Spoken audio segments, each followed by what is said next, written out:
ನಿಖರವಾಗಿ ಹಾಗೂ ನೈಜ ಸುದ್ದಿಗಳಿಗಾಗಿ ವೀಕ್ಷಿಸಿ ಸತ್ಯ ಸುದ್ದಿ. ನಮಸ್ಕಾರ ವೀಕ್ಷಕರೇ, ಸತ್ಯ ಸುದ್ದಿಲಿ ನಿಮಗೆ ಸ್ವಾಗತ.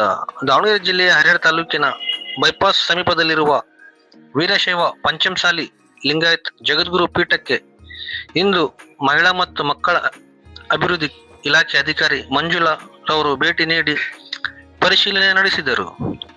ಈ ಸಂದರ್ಭದಲ್ಲಿ ಮಠದಲ್ಲಿ ಇದ್ದ ಕೆಲಸ ಮಾಡುವ ರವರ ಮಾತನಾಡುವ ಮೂಲಕ ಪರಿಶೀಲನೆ ಮುಂದುವರಿಸಿದರು.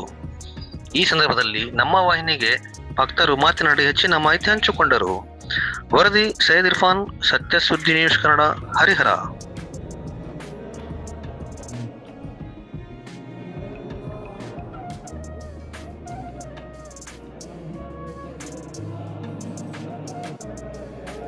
ಮೇಡಮ್, ನೀವು ಇಲ್ಲಿ ಏನಕ್ಕೆ ವಿಸಿಟ್ ಮಾಡಿ ಅಷ್ಟೇ ಹೇಳಿ.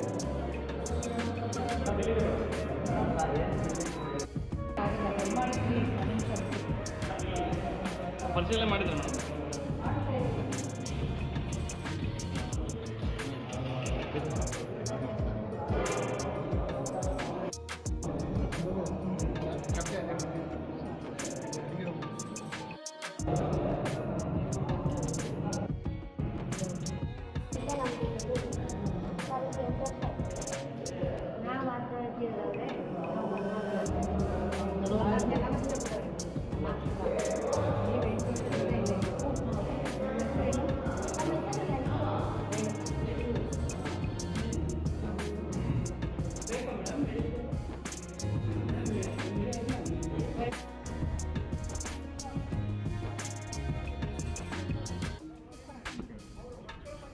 ಪೀಠಾಧಿಪತಿಗೆ ಮತ್ತು ಈ ಸಮಾಜಕ್ಕೆ ಬಂದಿರತಕ್ಕಂಥ ಏನು ಕೆಲವೊಂದು ನಿರಾಧಾರವಾಗಿರ್ತಕ್ಕಂಥ ಆರೋಪಗಳಿದಾವೆ, ಅವುಗಳೆಲ್ಲವೂ ಕೂಡ ತಮ್ಮ ಮೂಲಕನೇ ಇದು ಸುಳ್ಳು ಅಂತಕ್ಕಂಥದ್ದು ಕೆಲವೇ ದಿನಗಳಲ್ಲಿ ಗೊತ್ತಾಗುತ್ತೆ.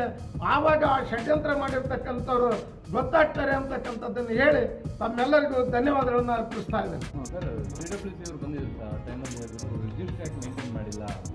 ನೋಡಿ, ಇದು ಹಾಸ್ಟೆಲ್ ಅಲ್ಲ, ಇದು ಒಂದು ಮಠ. ಯಾರೇ ಬಂದರೂ ಊಟ ಮಾಡ್ತಾರೆ, ಮಲಗ್ತಾರೆ, ಓಡ್ತಾರೆ. ಇಲ್ಲಿ ಯಾವುದೇ ರೀತಿಯ ನಾವು ಹಣವನ್ನು ಯಾರಿಂದನೂ ಪಡೆಯಲ್ಲ. ಇವತ್ತು ರಾತ್ರಿ ಬರ್ತಾರೆ, ಊಟ ಮಾಡ್ತಾರೆ, ಓಡ್ತಾರೆ. ಮಕ್ಕಳು ಕೂಡ ಇದ್ದಾರೆ. ಈಗ 6 ವರ್ಷದಿಂದ ಮಾಡ್ತಕ್ಕಂಥ ಏನು ಟ್ರಸ್ಟಿನ ಸದಸ್ಯರು ಯಾವ ರೀತಿ ಮಾಡ್ಕೊಂತ ಬಂದಿದ್ದಾರೋ ಅದೇ ರೀತಿ ನಾವು ಇಲ್ಲಿ ಮಾಡ್ತಾ ಇದ್ದೀವಿ. ಯಾವುದೇ ರೀತಿಯ ರಿಜಿಸ್ಟರ್ಡ್ ಅಥವಾ ಅವರಿಂದ ಹಣ ತಗೊಳ್ತಕ್ಕಂಥದ್ದು ಯಾವುದನ್ನು ಕೂಡ ನಾವು ಇವತ್ತವರೆಗೂ ಮಾಡಿಲ್ಲ. ಇದು ಮಠ. ಯಾಕೆಂದರೆ ಇಲ್ಲಿ ನಿರಂತರವಾಗಿ ಉಚಿತ ದಾಸೋಹ ಇರುತ್ತೆ.